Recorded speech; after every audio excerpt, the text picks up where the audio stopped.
Stay in the race. I want to tell you, I know you're busy, you had a rally tonight. I feel a lot better after talking to you personally. I just want to say, you keep going, please. I will, remind everybody in all of these primaries coming up, if you're a general election voter, you're given a choice. You vote in a primary, you make your choice. We need everybody to go out and make their choice. We're going to do this. After South Carolina, I'm headed to Michigan. From there, we're going to all the Super Tuesday states. I'm not moving. I am going to continue to fight for this country as long as Americans want me to fight. And so we're going to continue to do it, and we're going to make everybody proud in the process. So I hope your listeners and viewers will go to NikkiHaley.com and join us.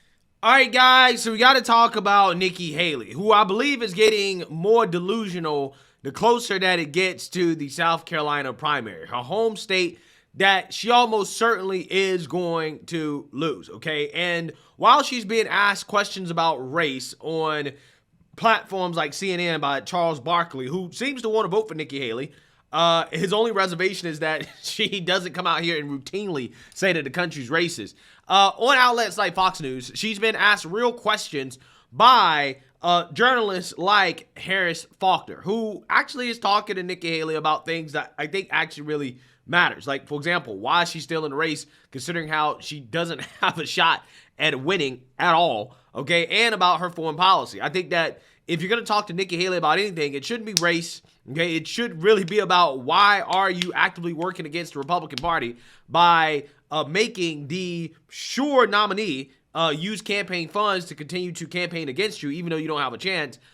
And also, again, what about your foreign policy? Why are you criticizing Trump on foreign policy when it comes to Ukraine and Putin, when Trump has shown that he's no real friend of Putin when it comes to Putin feeling like he can just invade whatever country he wants when Trump was in office? And she's going to get pressed on this. She's going to get set straight, actually, by Harris Faulkner multiple times throughout this interview when it comes to some of these key topics that the mainstream liberal media refuses to talk to Nikki Haley about. So without further ado, I actually want to go ahead and play the clip of Harris Faulkner giving Nikki Haley a reality check when it comes to her chances of winning the GOP primary and why the hell is she still in the race.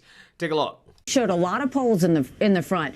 The one you should have showed was the Marquette poll that just came out that shows that Trump and Biden are margin of error. We're going to once again be biting our nails wondering if Trump can pull it off, and he can't. I defeat Joe Biden by 18 points in the Marquette poll.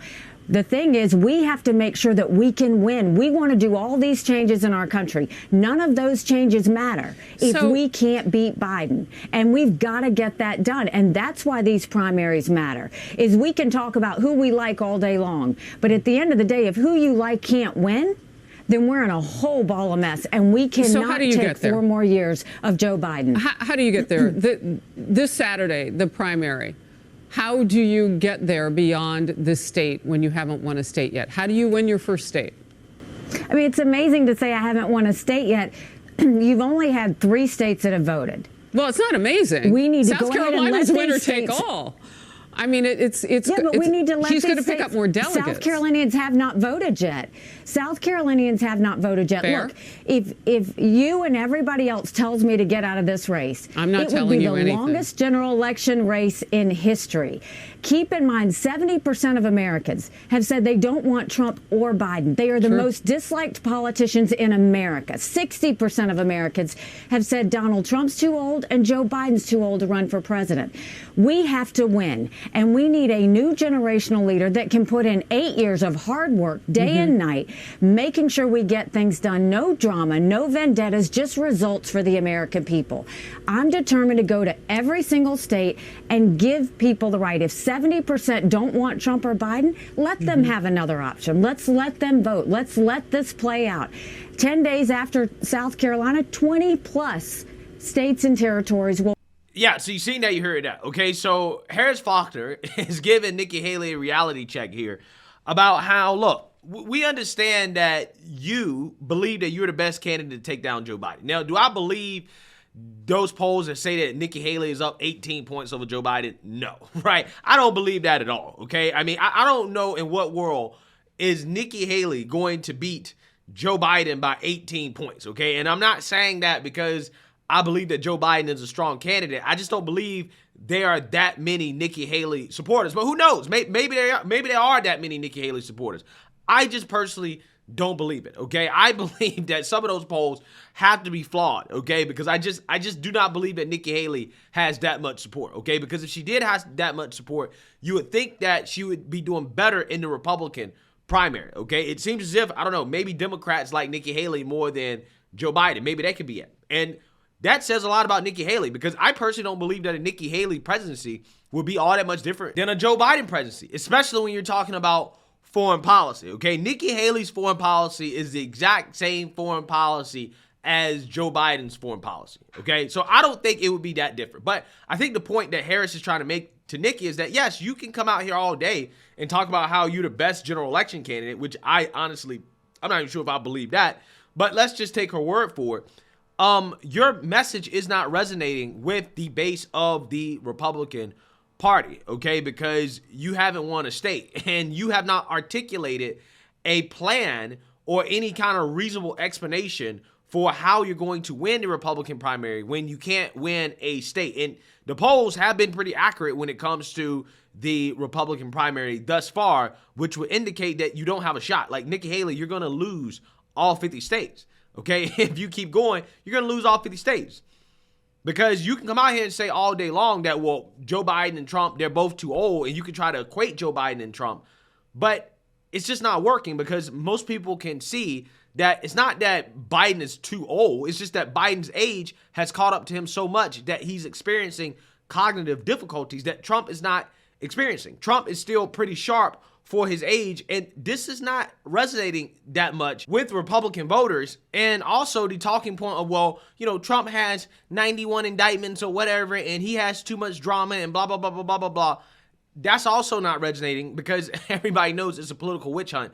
People are not just going to say, hey, well, let's just give up because the Democrats are going after Trump, which is basically just giving Democrats what they want. No. People are saying, we don't care about the Democrats going after Trump. We still want Trump. Again, these talking points just aren't resonating that much. Take a look. As the campaign draws on, Trump is still facing 91 felony charges in 4 separate cases, and he now has about $438 million in judgments against him. In this group, that's only strengthened his supporters' resolve. It's a political witch hunt. Everybody's like, well, don't you hate that all of the GOP funding is going to pay Trump's legal bills? No, I'm not. I'll help pay his legal bills. How did you feel when he was arrested? Oh, that locked in my vote. I was like, there we go. I'm voting for him. I want the T-shirt. I got the mug. I have the hat. The mug shirt. That locked in your vote. Absolutely.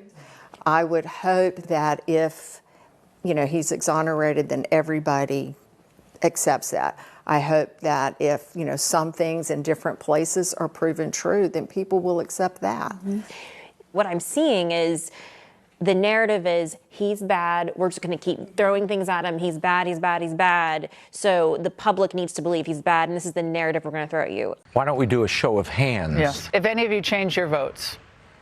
Yes. I was leaning Trump. I'm definitely going to vote Trump now. Yeah. How about you guys? Same. Yes.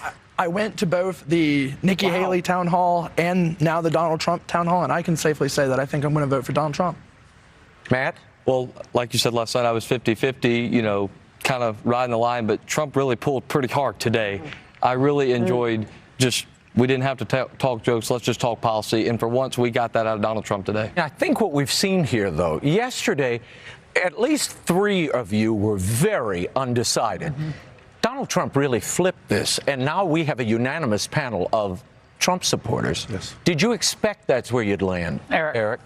Well, when he read that thing about the 8th Amendment, because my biggest fear also was the legal challenges.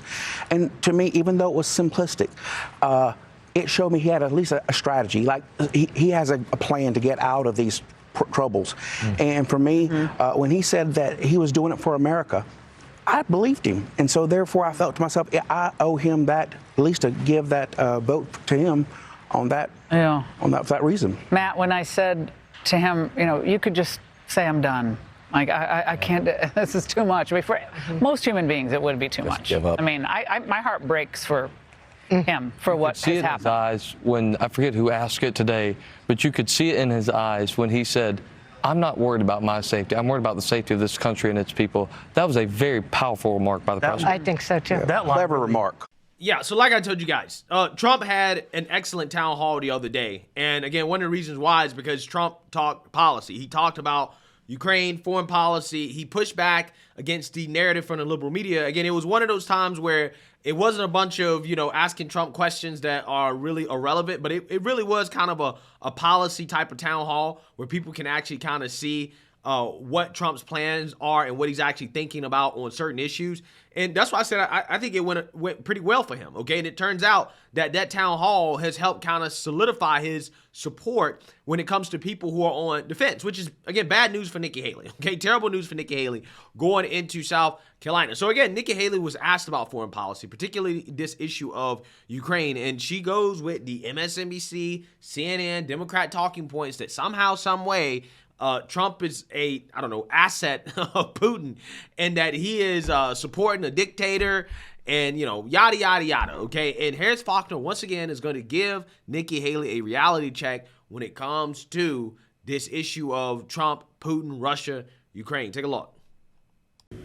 Real quickly, and I'm going to ask my team for grace on this. Saturday, February 24th, the same day as your primary, is 2 years exactly to the date that the war started when Russia invaded Ukraine. I'm wondering, with 48% of Americans in a recent poll saying that they thought we didn't need to spend more, that we spent too much already, they wanted to know exactly where the dollars are going to Ukraine. With that kind of headwind, you have advocated for continued aid for Ukraine. Can you make that case, and can you convince people to see it your way? Well, first of all, I think we should never govern by the polls. I think we need to tell people the hard truths. I blame Joe Biden because he has never once told the American people why they should care about Ukraine. And I think we have to look at the fact that I don't think we should give cash to any country, friend or enemy, because you can't follow it and you can't hold it accountable. But in this situation, the reason it matters so much, Harris, is because Putin has said once he takes Ukraine, Poland and the Baltics are next. Those are NATO countries. That immediately puts America at war. This is about preventing war. We should give them the equipment and ammunition they need to win.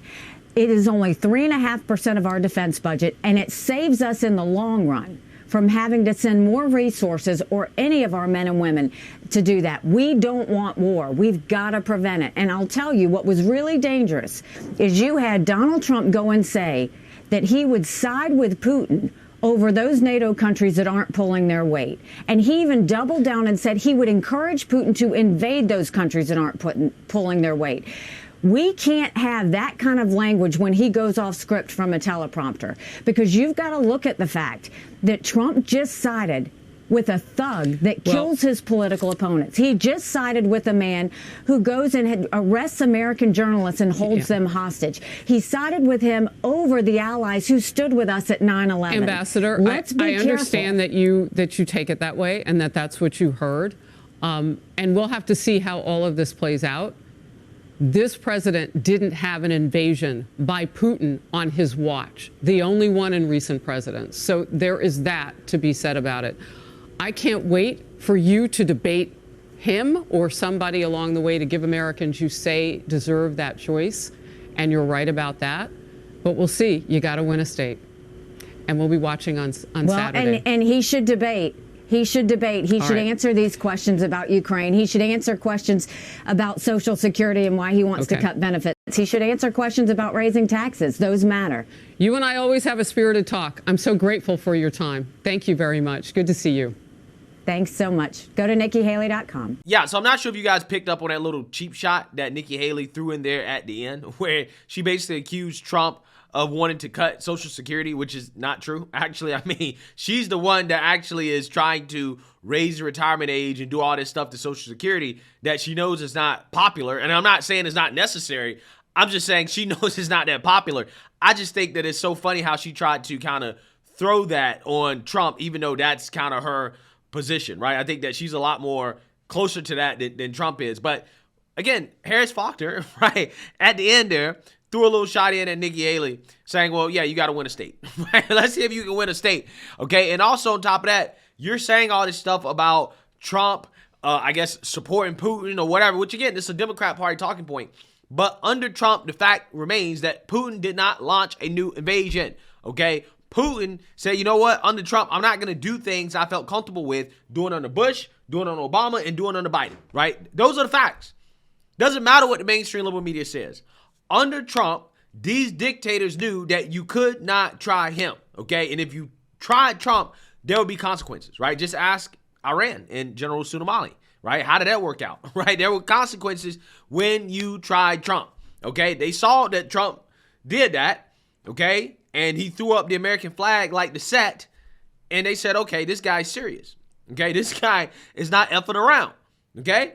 He is a tough president. He's a madman, okay? And that's, I'm not saying that in a bad way. I'm saying it in a good way, because that is advantageous when it comes to our foreign policy and keeping our enemies at bay. This is why Putin didn't invade Ukraine, because even though the chance is small that Trump would actually do something like, I don't know, nuke Moscow, right? Is the fact that Trump is unpredictable. It just means that, you know what, I'd rather just wait, right? Let's just wait until, you know, he potentially gets elected out of office for me to actually try to invade Ukraine, right? That is the thought process. I mean, Putin has come out here once again, and also stated that, yes, I'm in favor of Biden winning in 2024. I actually believe that the Russians interfered on behalf of Democrats, right? I actually believe that Putin was working on behalf of Democrats to try to get Joe Biden and Hillary Clinton elected, right? That's what I believe. Okay, this is why I think that Democrats are so passionate about pushing this Russia stuff, is because Putin's actually working to help them get elected. That's what I believe, okay? That's what I believe. Because he knows that their foreign policy is predictable. He knows that. He can deal with that. But what he can't deal with is somebody like Trump. Everybody knows that. Nikki Haley knows that. Nikki Haley's going on television and she's lying. Lying about what Trump said about NATO. Again, they keep playing this thing up. Trump was talking about negotiating with NATO, who's not pulling their weight, right? If a country's in a partnership with you in which you are basically saying that, look, we're going to protect you, aka sacrifice American lives to protect your country, okay, a country that is not on the same continent that we're on, okay, if your country gets invaded, that ain't really hurting us that much. If we're going to sacrifice and pledge American lives to protect you, best believe you better be paying. You better pay up. And it's just so funny to me how these people are comfortable going out on national television and spewing this talking point, like openly saying that Trump doesn't want to protect allies that aren't pulling their weight. Okay, yeah, you just said that they're not pulling their weight, right? AKA, they're not holding up their end of the agreement. So if they're not holding up their end of the agreement, then why should we hold up ours? Why are we obligated to protect everybody, even if they don't hold up their agreement? NATO is a defense alliance, right? That's what it is. The main purpose of it is defense. So if they're not holding up their end of the bargain, why should we hold up ours? Why? It doesn't make sense. That's why this doesn't work. This talking point doesn't work. They go on national television and openly tell people that, yes, we should sacrifice American lives to defend people who won't even hold up their end of the agreement, right? For defense. And they think that that's going to sway the American people. People going to look at Trump and say, yeah, Trump's smart. He's smart for telling them, yeah, you got to pay up if you want us to actually hold up our end of the bargain. That's the way I think about it, right? Again, Trump has shown that he's the only politician that won't allow America to get screwed over and bullied by foreign nations and to have us carry all their weight without getting anything in return, okay? He's the only politician that does that. That shows he actually really cares. He puts America first. Nikki Haley clearly puts all these other countries first. And then she's coming out here and she's lying about her support of Ukraine. Oh, well, I don't want to send them cash. I just want to send them military support. Well, military support costs money, Nikki Haley. Oh, it's only 3% of the military budget. Well, you got Democrats and your colleagues, Republicans in the House and the Senate, eager to send Ukraine 60, 70, 80 billion more dollars. That ain't 3% of the military budget. That's way more than 3%. So don't sit here and try to lie to me and gaslight me about what you want to do. You want to give Ukraine a blank check because you want to use Ukraine. You want to sacrifice Ukrainian lives to wear down Putin's army. That's what you want to do. That's what you want to do. And just be honest about it. Because you sit up here and say, well, Putin said that he's going to attack Poland. He's going to the Baltics. He's going to all these other places next. He's going to attack NATO next. He literally said in the Tucker Carlson interview that I'm not going to do that. I understand what the consequences of that would be. So why would I do that? I don't want a world war, right? I don't want that. Putin understands mutually assured destruction. He knows what it means if he attacks NATO. He knows that that could possibly mean nuclear war, which would be effectively the end of the world. He knows that. I don't think Putin's suicidal, okay? I don't think he's suicidal. But that's what American politicians want you to think, that Putin's suicidal. Because he would have to be in order to do what these politicians claim that he wants to do. I think Putin's a pretty rational guy, right? I'm just saying. But again, these politicians, it's just so funny to me. Nikki Haley really thinks that she has a shot to win. She's staying in the race for whatever reason. And it's just so funny to continue to watch her get the reality check that, hey, you really don't have a shot. So, hey, let me know what you guys think. Make sure you like, comment, and subscribe. Most importantly, share a Black conservative perspective. Peace.